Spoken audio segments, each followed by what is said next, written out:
Halo Bapak Ibu Guru Hebat, selamat datang di video demonstrasi ini. Saya Della Herani, calon guru penggerak Angkatan 11 dari SMK Negeri 1 Kota Bekasi. Dalam video ini, saya akan berbagi bagaimana saya menerapkan paradigma inquiry apresiatif untuk mengidentifikasi potensi diri dan menyusun kalimat prakarsa perubahan, serta menyusun dan menjalankan bagja untuk memulai perubahan pada diri sendiri. Saya menggunakan dua langkah untuk menyusun video ini. Langkah pertama adalah penerapan paradigma inquiry apresiatif. Langkah kedua, penyusunan bagja. Penerapan paradigma inquiry apresiatif.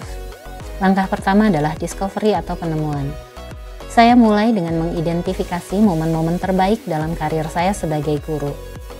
Salah satu momen yang paling berkesan adalah ketika saya berhasil memotivasi siswa untuk berpartisipasi aktif dalam pembelajaran melalui metode pembelajaran berbasis proyek. Langkah berikutnya adalah dream atau impian. Saya membayangkan masa depan di mana potensi terbaik saya berkembang dan membawa manfaat besar bagi siswa. Saya membayangkan kelas yang dinamis, di mana siswa bekerja sama dalam proyek yang relevan dalam kehidupan mereka. Selanjutnya desain. Saya merancang tindakan-tindakan spesifik untuk mewujudkan impian tersebut. Saya mengembangkan program pembelajaran berbasis proyek yang lebih terstruktur dan melibatkan siswa dalam proses perencanaan dan evaluasi proyek. Terakhir, destiny atau nasib. Saya menyusun rencana konkret untuk melaksanakan desain tersebut dan menciptakan perubahan berkelanjutan. Dari penyusunan paradigma inquiry apresiatif tersebut, saya membuat satu kalimat prakarsa perubahan, yakni mengembangkan dan menerapkan program pembelajaran berbasis proyek yang inovatif dan kolaboratif guna menginspirasi siswa mencapai potensi penuh mereka. Penyusunan bagja. Langkah pertama adalah buat pertanyaan. Saya mengajukan beberapa pertanyaan kunci seperti apa kekuatan utama saya sebagai guru, bagaimana saya dapat mengembangkan metode pembelajaran berbasis proyek yang lebih efektif.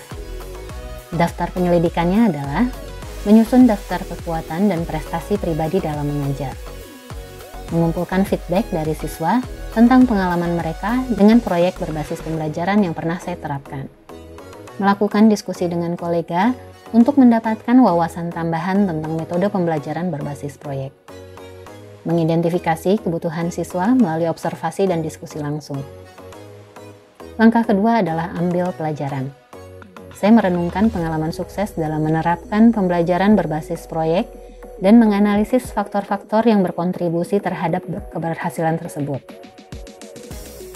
Daftar penyelidikannya adalah mendokumentasikan proyek-proyek sukses yang pernah saya jalankan, menganalisis faktor-faktor yang berkontribusi terhadap kesuksesan proyek, mengidentifikasi dan merefleksikan tantangan serta strategi yang digunakan untuk mengatasi tantangan tersebut, mengumpulkan testimoni dan cerita sukses dari siswa yang berpartisipasi dalam proyek tersebut. Langkah ketiga adalah gali mimpi. Saya membayangkan kelas yang ideal dan menggali mimpi saya tentang bagaimana pembelajaran berbasis proyek dapat menciptakan lingkungan belajar yang inspiratif dan kolaboratif. Daftar penyelidikannya adalah menulis deskripsi rinci tentang visi ideal kelas berbasis proyek, mengidentifikasi elemen-elemen kunci yang mendukung suasana belajar yang dinamis dan kolaboratif, melakukan brainstorming untuk mengembangkan strategi yang memotivasi siswa, mencari studi kasus atau contoh dari sekolah lain yang telah berhasil menerapkan pembelajaran berbasis proyek. Langkah keempat adalah jabarkan rencana. Saya merancang langkah-langkah konkret untuk mewujudkan visi tersebut, termasuk menyusun kurikulum proyek, mengadakan sesi pertemuan rutin dengan siswa, dan mengidentifikasi sumber daya pendukung. Daftar penyelidikannya adalah menyusun jadwal pelaksanaan proyek dengan tahapan yang jelas, membuat daftar sumber daya yang dibutuhkan, termasuk alat, bahan, dan dukungan teknis, mengidentifikasi rekan kerja, mentor, atau ahli yang dapat memberikan dukungan, menyusun indikator keberhasilan dan metode evaluasi untuk mengukur dampak program. Langkah terakhir adalah atur eksekusi.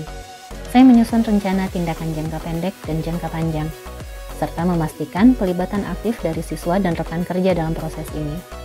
Saya juga menyusun sistem pemantauan dan evaluasi berkala untuk menilai kemajuan program. Daftar penyelidikannya adalah menyusun rencana tindakan jangka pendek dan jangka panjang, mengidentifikasi tugas-tugas spesifik dan timeline untuk setiap tahap, mengadakan pertemuan awal dengan siswa dan rekan kerja untuk mengkomunikasikan rencana dan mendapatkan komitmen, menyusun sistem pemantauan dan evaluasi berkala untuk menilai kemajuan dan melakukan penyesuaian jika diperlukan. Dengan mengikuti langkah-langkah ini, saya berharap dapat mengidentifikasi dan mengembangkan potensi diri lebih lanjut, serta menciptakan program pembelajaran yang efektif dan berdampak positif bagi siswa. Terima kasih telah menyaksikan video ini. Mari kita bergerak bersama untuk pendidikan yang lebih baik.